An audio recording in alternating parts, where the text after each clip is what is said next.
This is a Check This Out exclusive.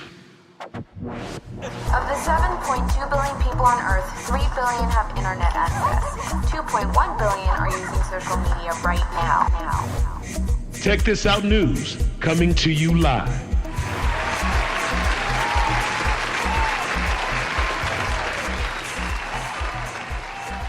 Here we are again at OTT TV Distribution Summit with the big homie, Mr. Robert Johnson, the man, the myth, the legend. Check This Out News, and we're doing it real big here in Marina Del Rey.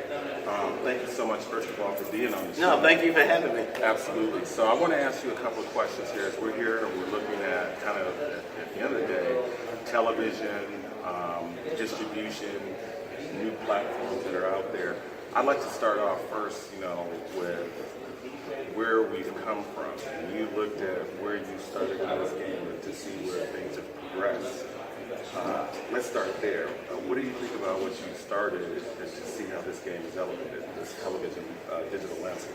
Yeah, well, when you think about how things have progressed, and particularly when you talk about African American content and how it evolved, you got to go back. And when I go back, I don't think about BET cable. I think about Ebony Magazine. Because if you really look at it, Ebony Magazine was a way of telling stories about African Americans in print pages. But the same concept was, these are stories that were not being told. Somebody had to do it. Black radio was playing black music when the other large stations wouldn't play black music. But somebody wanted that music, and they wanted to hear that music.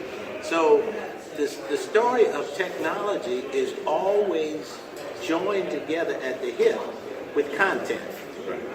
And if you have no stories to tell, you can have all the distribution you want, but you can't get the audience. So technology is a transmission form of storytelling.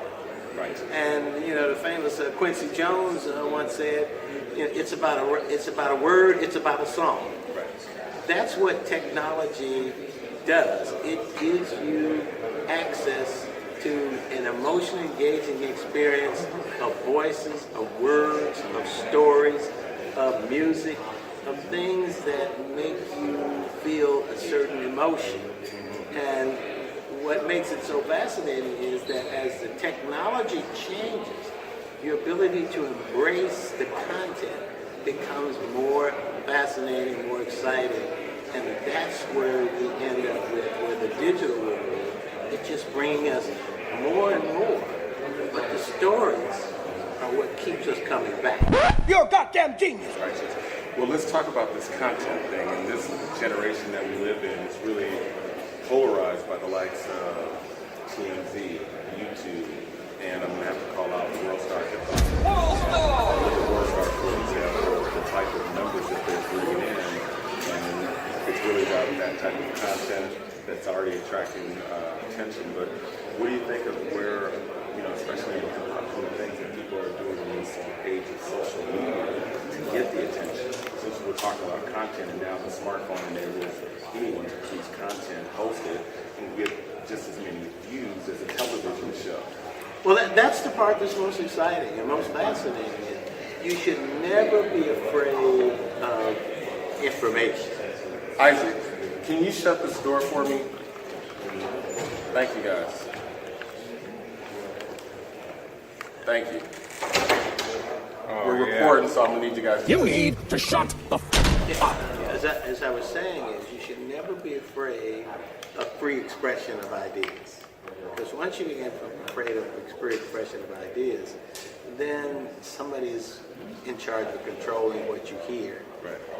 And that's dangerous. So, some programming you may not like, some programming I may not like, some things may be said on the internet, some things to be shown on YouTube, some things may be put on Instagram that you think is inappropriate, or on Twitter. But the point is if you live in a country where the First Amendment, or the right to be heard, is sacrosanct, you want it to happen, and you want the technology to be free to make that happen. Wait, what? No. He's got a point. We want to remind you to please like our Facebook page if you haven't already. When you join, you'll be able to receive weekly updated news and events, live video messages, and most importantly, you'll be able to interact with tons of people just like you. So go on that button on top of your Facebook page and give it a click, or interact with us on Instagram. Without each and every one of you, Tech This Out would not exist. We couldn't do it without you. Make sure to repost and share different things you see on our page. The more you share, the better.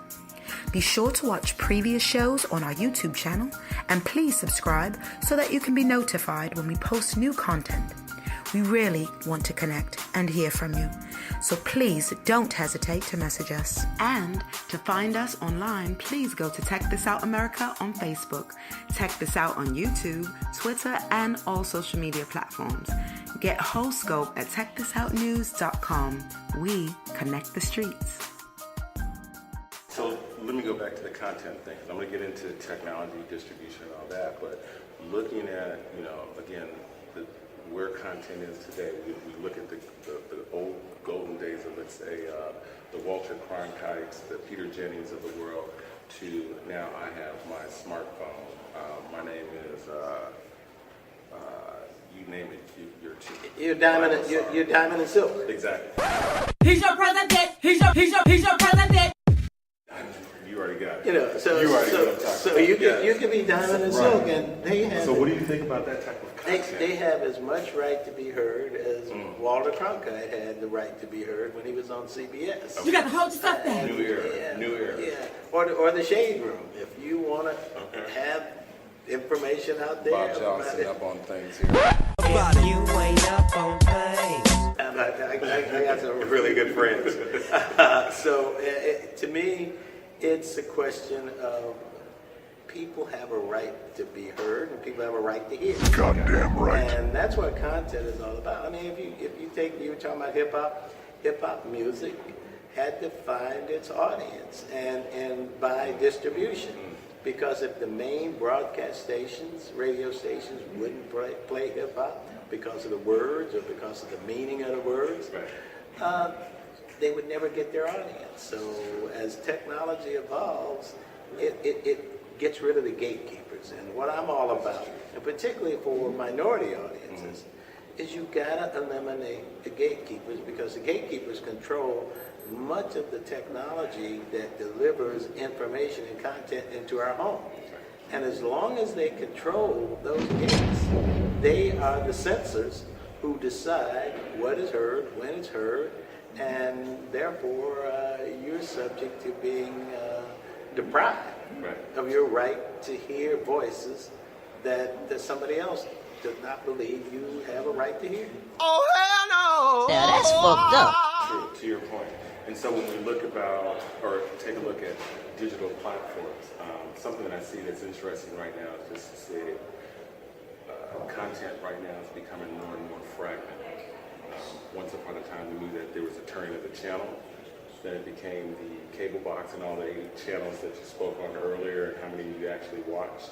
To now the platforms in which you access is so many. There's Hulu, there's Netflix, there's a new one popping up every day. And now, kind of even further, you have the bundle packages that you have spoke on to these micro packages and platforms that are now catering to that. What's your thought on just how fragmented it is, and then how do advertisers work around it? Well, there will always be aggregators. Aggregators will always put together programming to deliver to audiences. And part of the reason is audiences like that. They like somebody to select a bundle of programs that you can decide that you want to listen to or engage. And that was happening. It's happened before. This idea of aggregation is not new. If you think about magazine distributors, you remember you walk into a railroad station or you walk into a grocery store or a drugstore, what do you see? You see a magazine rack of every magazine that you can imagine. It could range from Playboy to National Review to Vogue magazine. Right. Somebody decided we were going to aggregate those for it, and people liked that. So they didn't have to go around and go from place to place to pick the ones out. And that's what's happened with, whether it's Hulu, whether it's Amazon, whether it's Apple, with AT&T or DirecTV, they say we're going to put them all together for you. People like that. What they don't like is to have to pay for something that they don't want to watch or don't want to listen to. Absolutely. And that's what digital is doing. It's eliminating the right of someone to bundle the programs for you, the cable programs for you, and say, I'm going to give you 100 cable channels and charge you $60 a month. And you're going to say, I only watch 10 of them. Sorry, you got to pay for all 100. Right. And not say, well, just pay for the ones you want, Exactly.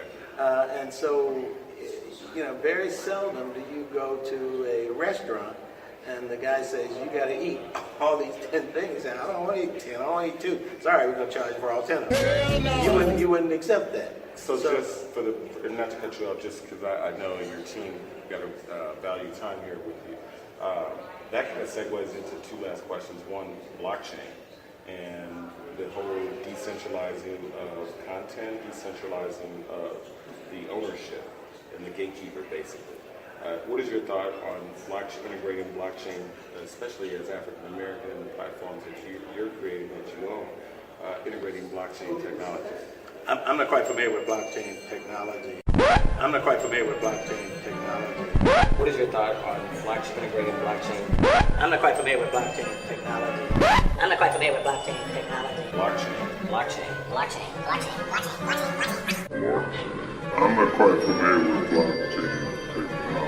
What the fuck?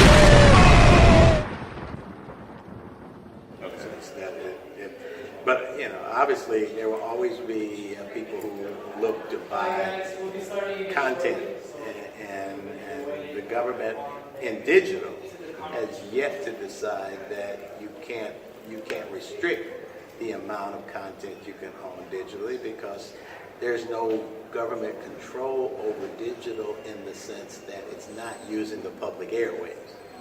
So they haven't figured out a way to say, for example, television has what they call a public interest obligation to the public because they use public airways, and they got to do programming for the public. Remember, they have to do children's programs. They have the right. They have to do news, and Facebook and Twitter, and they don't have to do anything in the public interest. Now they may do it, but the government can't make them do it. Last question, what does the future hold for Mr. Bob Johnson? Well, the thing that I'm most excited about is creating opportunities for very talented, particularly African American individuals, to build themselves and their families a great future by using their talent, their expertise, and their vision to create something for themselves and to create something for those people who support them.